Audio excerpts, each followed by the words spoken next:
Hello class 12th. I hope all of you are fit and fine. Today I am here with the third part of the chapter The Rat Trap.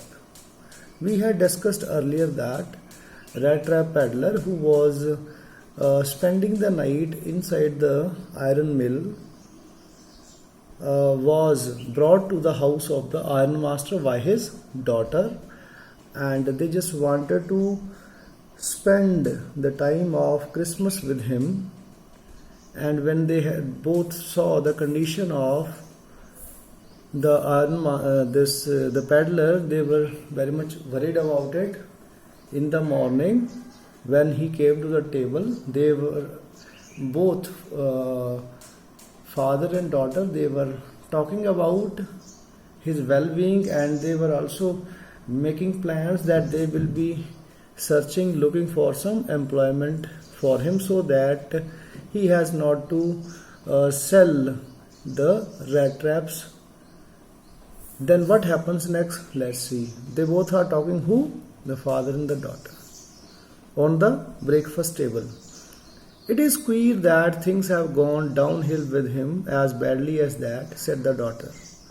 "Last night I did not think there was anything about him to show that he had once been an educated man." Queer means very strange. Adela Wilmanson is the name of the daughter, and she is telling that it is very queer, it is very strange that he is having very hard times. The things have gone very downhill with him, very bad that is. And last night when I come across him, when I saw him for the first time, I could not even believe that he could have been an educated man in the past. His condition is like that of a beggar. Now father says, "You must have patience, my little girl," said the father. "As soon as he gets clean and dressed up, you will see something different. Last night he was naturally embarrassed. The tramp manners will fall away from him with the tramp clothes." So the father says that keep patience. As soon as he will take bath, he will clean himself, he will dress up, then you will see his entirely different form. Last night he was very much embarrassed and he was in his own form. Now all his tramp manners will go away, will fall away when he will put on new clothes. With new clothes, all his tramp manners will also go away. And just as he said this, the door opened and the stranger entered. Stranger means peddler. He entered for the breakfast table. Yes, now he was truly clean and well dressed. The valet had bathed him, means the servant had helped him to take bath, cut his hair and shaved him. Moreover, he was dressed in a good looking suit of clothes. He was wearing very good suit of clothes, means very good clothes he was wearing, which belonged to the ironmaster. Ironmaster's clothes had been given to him. He wore a white shirt and starched collar and whole shoes, mean he was looking like a gentleman. But although his guest was now so well groomed, now he was not looking as wretched as he was looking in the previous night. He was not in that very bad condition. Now he was looking like a gentleman. So he was so well groomed. The ironmaster did not seem pleased, but when the ironmaster looked at him in this form, then ironmaster was unhappy to see him. He was not pleased to see him. Why? He looked at him with puckered brow. Puckered, wrinkled brow means there were wrinkles. Wrinkles appeared on his forehead. He was getting angry to see him, and it was easy to understand that when he had seen the strange fellow in the uncertain reflection from the furnace, he might have made a mistake. Now the ironmaster realized that he has made a mistake to recognize that person in the darkness. or in the uncertain reflection from the furnace of his iron mill. It was his mistake to recognize the person. He was not his old friend.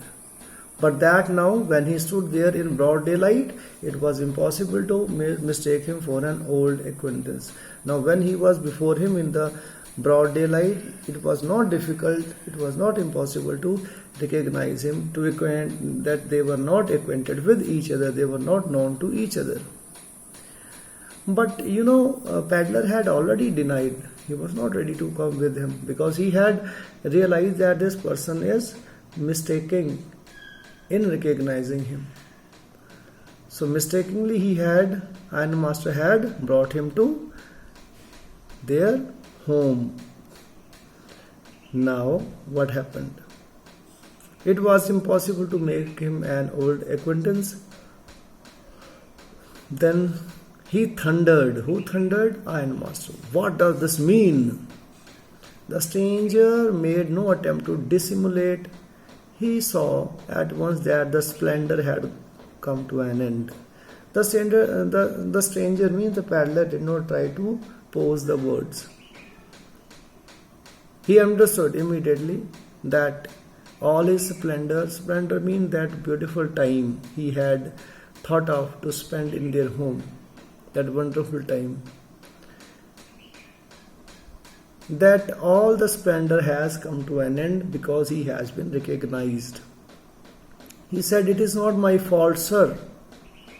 I never pretended to be anything but a poor trader, and I pleaded and begged to be allowed to stay in the forts, but no harm has been done. At worst, I can put on my rags again and go away." He says, "Okay, sir, it's not my fault. I was never ready. I never pretended anything before you. I was a poor trader, and I always told that I'm a poor trader. I pleaded, I requested, I begged to be allowed to stay there inside the forge where I wanted to spend the night only. But no problem, no harm has yet been done. I will be putting on my rags, my tattered clothes, my torn clothes, and will leave your home. I will go away." "Well," said the Ironmaster, hesitating a little. Now, Ironmaster was also hesitating because he himself has sent his daughter, as well as he himself had tried to convince him to come with him to their home. "It was not quite honest either," he said. "Well, it is not quite honest on your part. You must admit that. You must accept that. And I should not be surprised if the sheriff would like to have something to say in this matter." Then the Ironmaster said that I would like to call the sheriff, call the police inspector, and he will say something in this matter. I would like to hand you over to the police. The tramp took a step forward. He came forward and struck the table with his fist. Table, that breakfast table, it was struck with his fist. And he said, "Now I am going to tell you, Mr. Ironmaster, how things are," he said. "Let me narrate you the story. This whole world is nothing but a big rat trap. All the good things that are offered to you are nothing but cheese rinds, pieces, and bits of pork, pieces of pork, set out to drag a poor fellow." So he started narrating his philosophy about the world to the Ironmaster, saying that the whole world is nothing but a big rat trap, and all the good things which are offered to us, they are nothing but they are kind of baits, like rinds and bits, cheese rinds and bits of pork, pieces of cheese and pork, and they are set out to drag. They are thrown to drag a poor fellow into trouble. All the worldly things, they cause trouble to a poor person. He or she gets attracted towards them and gets trapped into the pleasure of these things. And if the sheriff comes now and locks me up for this, then you, Mr. Ironmaster, must remember that A day may come when you yourself may want to get a big piece of pork, and then you will get caught into the trap. No problem if you will be calling the sheriff, if you will be calling the police inspector, and he will arrest me and will put me into the lockup, no problem. But Mr. Ironmaster, you must remember one thing, that one day, that a day will come in your life, then you will also be attracted, you will also be tempted towards a piece of pork, and you will also be caught up into the same trap in which I can say that I have been trapped right now. The Ironmaster began to laugh, listening to his philosophy. That was not so badly said, my good fellow. Perhaps we should let the sheriff alone on Christmas Eve, but now get out of here as fast as you can. He said, that was not so badly said. He said, means your philosophy is not very bad. It's good. And perhaps I should let the sheriff alone in his home on this Christmas Eve. In other words, I'm not going to call the police inspector or the sheriff. But right at the moment, you get out from here. But just as the man was opening the door, the daughter said, I think he ought to stay with us today. I don't want him to go. And with that, she went and closed the door. But just as the man was opening the door, he was just going out of the dining room. The daughter came forward. Adela came forward and she said, I think I ought to stay with he ought to stay. He should be given permission to stay with us, at least for today. I don't want him to go. And with that, she went and closed the door. Means she didn't permit the peddler to go out. What in the world are you doing? Said the father. The daughter stood there quite embarrassed and hardly knew what to answer. That morning she had felt so happy when she thought how homelike and Christmassy she was going to make things for the poor hungry wretch.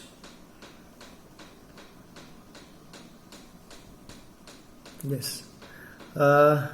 She could not get away from the idea all at once, and that was why she had interceded for the vagabond. Vagabond is the peddler. Interceded, she had come for his rescue. She had interfered for him. Daughter stood there and she was also looking very embarrassed, and she didn't know what to answer to her father when he had asked, what in the world are you doing?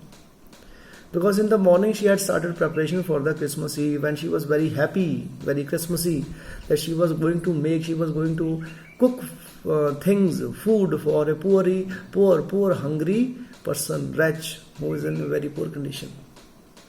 And now she could not leave this idea immediately that that person is not going to stay with them for the Christmas. That is why she came forward and interfered for the tramp. Means she wanted him to stay with them at least for the Christmas. She didn't want to celebrate Christmas all alone, with two people only of the home. She wanted that peddler to be with them, to accompany them. I am thinking of this stranger here, said the young girl. He walks and walks the whole year long, and there is probably not a single place in the whole country where he is welcome and can feel at home. Wherever he turns, he is chased away. Always he is afraid of being arrested and cross-examined. I should like to have him enjoy a day of peace with us here, just one in the whole year. So she said, I am thinking of this stranger, this peddler. He keeps on walking throughout the year, and probably there is not a single place where he can enjoy.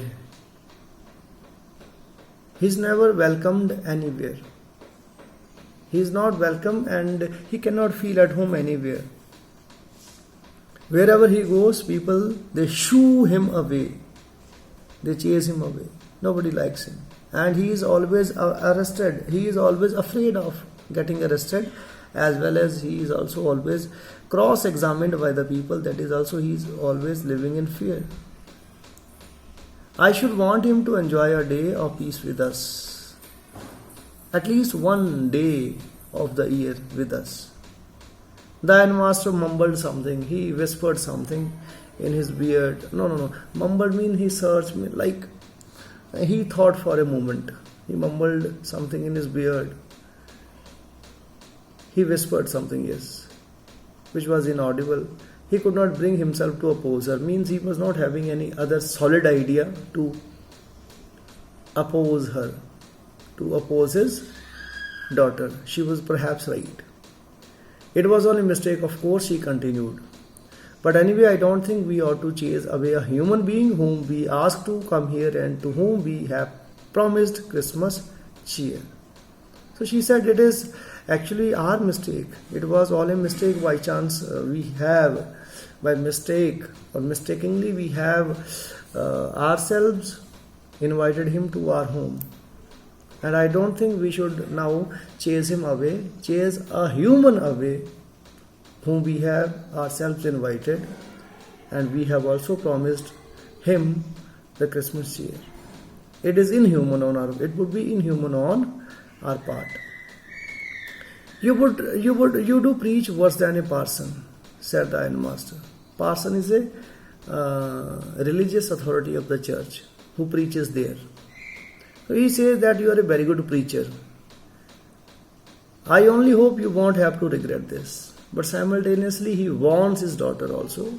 Ironmaster warns that for this or such action of yours, you may have to regret. The young girl took the stranger by the hand and led him up to the table. She invited him to the breakfast. The man with the rat trap said not a word. He didn't say a word. He only sat down and helped himself to the food. He started eating the food because he was hungry. So he started eating. Time after time, he looked at the young girl who had interceded for him, who had come for him, for his rescue, for the sake of him. He was looking at her. Why had she done it? What could the crazy idea be? It was coming to his mind. Why she has come forward? Why she has interceded for him? What could be her idea, crazy idea? After that, Christmas Eve at Ramjo passed just as it always had. Then, in that place, Christmas Eve passed the same way it used to happen all the years. The stranger did not cause any trouble because he did nothing but sleep. The stranger did not cause any trouble for anyone because he kept on sleeping. The whole forenoon he lay on the sofa in one of the guest rooms and slept at one stretch. At noon they woke him up so that he could have his share of the good Christmas fare, but after that he slept again. It seemed as though for many years he had not been able to sleep as quietly and safely as here at Ramjo. So he did not cause any trouble. After taking the breakfast, he kept on sleeping till afternoon, and in the afternoon he was again they went to him and he was awakened, and he was given the share of Christmas fare, afternoon meals we can say. He took that, and after that he slept again. And it seemed as if he hadn't slept for many years as safely and as quietly as he was sleeping there at Ramjo. In the evening, what happened? In the evening, when the Christmas tree was lighted, they woke him up again, and he stood for a while in the drawing room. When it was lighted, the Christmas tree was lighted, they woke him up again, and he came and he stood there for a while in the drawing room, blinking as though the candlelight hurt him, because he was sleeping and candlelights were hurting his eyes, so he was blinking his eyes. But after that, he disappeared again. 2 hours later, means after this lighting the Christmas tree, he returns to his room. And 2 hours later, he was aroused once more. He was again aroused. He then had to go down into the dining room and eat the Christmas fish and porridge. That was the dinner.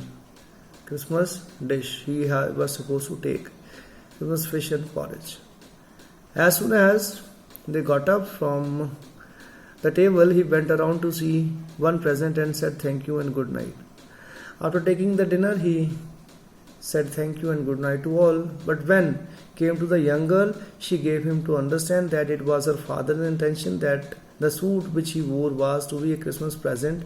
He did not have to return it, and if he wanted to spend next Christmas Eve in the place where he would rest in peace and be sure that no evil would befall him, he would be welcomed back again. So now he was leaving the room after saying thank you and good night. Adela Wilmanson assured him something.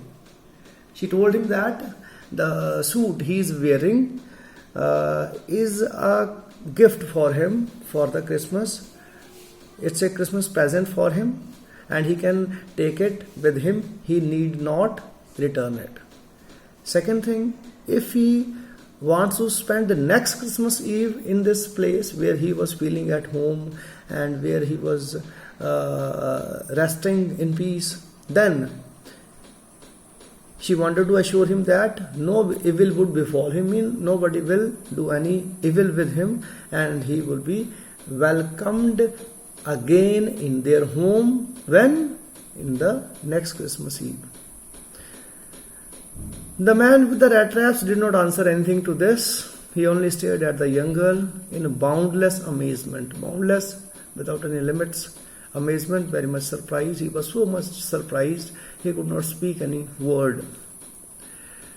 The next morning, the ironmaster and his daughter got up in good season, in a good mood to go to the early Christmas service. Early in the morning, they went to the church, father and daughter, for the Christmas service. Their guest was still asleep, peddler was still asleep, and they did not disturb him. They did not like it to disturb him. Question have been given, dear students, here. 5 questions. What made the peddler accept Adela Wilmanson's invitation? It was her treatment, it was her empathy, it was her proper caring and her soft corner of the heart that he could not decline her invitation. What doubts did Adela have about the peddler? That he might have committed some robbery, or he would have run from the jail. He has done something wrong, that is why he was that is why he was hiding his face and he was not ready to come with them, and he was so much afraid. When did the ironmaster realize his mistake? In the morning, when he came with all shaven face and wearing good clothes. Then he realized that it was his mistake, it was not his old friend. What did the peddler say in his defense when it was clear that he was not the person ironmaster had thought he was? He said that it is not yet late. He will wear his torn clothes and will return, and there is no need to call the sheriff and all, because he also narrated the philosophy about the world being a rat trap to the ironmaster. Why did Adela still entertain the peddler even after she knew the truth about him? She entertained him because she knows that he had to walk throughout the year. Wherever he goes, nobody welcomes him. He is always chased away by the people. And if he has got one night to spend with us in peace, then he should not be chased away as a human being. That is why she wanted to entertain him. Okay. Now, when at about 10 o'clock they drove back. So it was the incident of the next day, when father and daughter, they had gone to the church and the peddler was still sleeping. When they get back, it was already 10 o'clock. The young girl sat and hung her head even more dejectedly than usual. When she was coming back, she was very much, so her head was hanging now, and she was very sad. She was very dejected, very sad. At church, she has learned that one of the old crofters of the ironworks had been robbed by a man who went around selling rat traps. They had come to know about that story of the thievery of 30 kroners. Okay, and it was done by the same peddler who was selling the rat traps, and he had spent the night with the old crofter. They came to know about the story. Now they were thinking that their house would also have been robbed by the time they will reach the home. Yes, that was a fine fellow. You let him let into the house, said her father. Now father was complaining that it was you who who allowed him to stay in our house. I only wonder how many silver spoons are left in the cupboard by this time. I am surprised that he would have stolen all the silver spoons from the cupboard by this time. The wagon had hardly stopped at the front steps. Wagon means that carriage in which they had gone to the church. The wagon had hardly stopped at the front steps when the ironmaster asked the valet whether the stranger was still there. He added that he had heard at the church that the man was a thief. The valet answered that the fellow had gone and that he had not taken anything with him at all. On the contrary, he had left behind a little package which Miss Wilmanson was to be kind enough to accept as a Christmas present. So at the gate only, the ironmaster inquired from the servant whether the peddler has gone, and he added that yes, he has already gone, and he has not taken anything with him.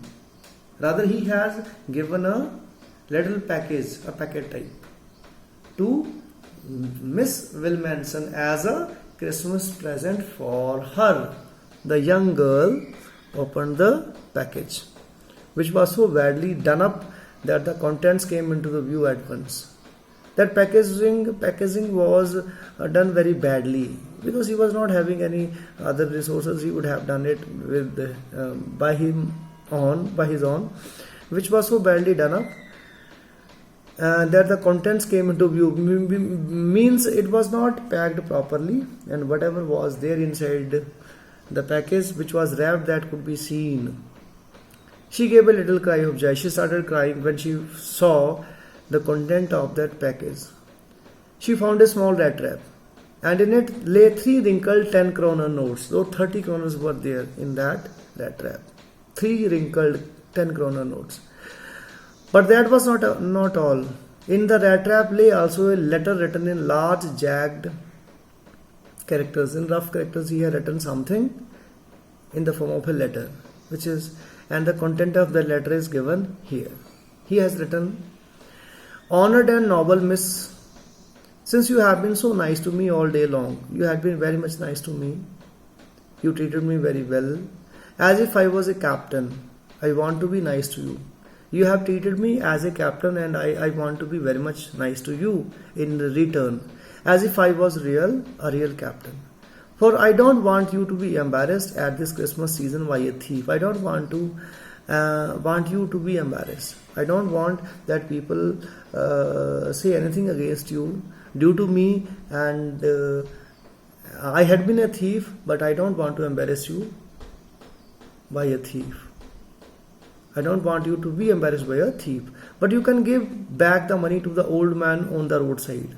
That crofter, he has quoted the name of the crofter, that old man who is staying by the side of the road. You have to return his 30 kroners, who has the money pouch hanging on the window frame. He has hanged that money pouch on the window frame, and that pouch is working as a bait for the poor wanderers. And that became a bait for me also, and I was caught into this trap of 30 kroners.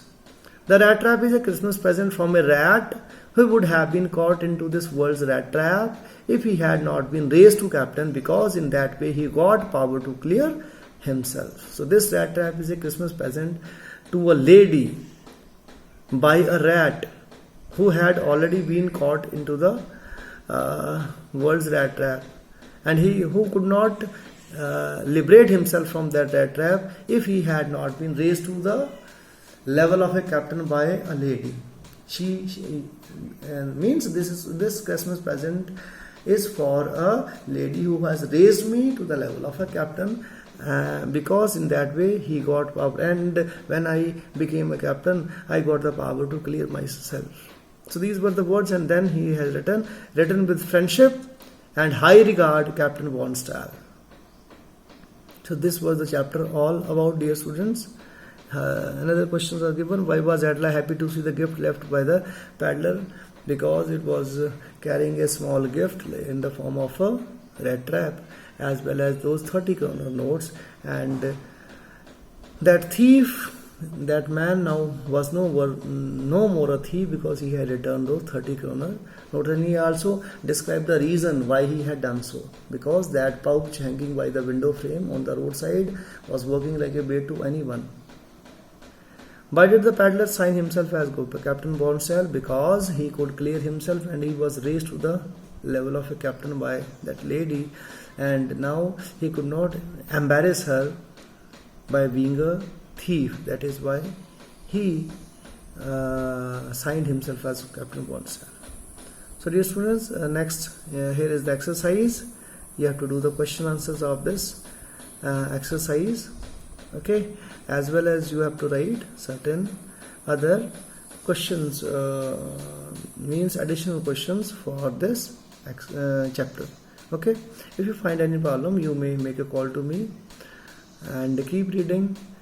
First read the chapter, understand the content of the chapter, and then write the answers in your own words. Write both kind of questions, short answer as well as long answer type questions. Okay, so stay safe, stay happy. Thank you very much. Have a good day.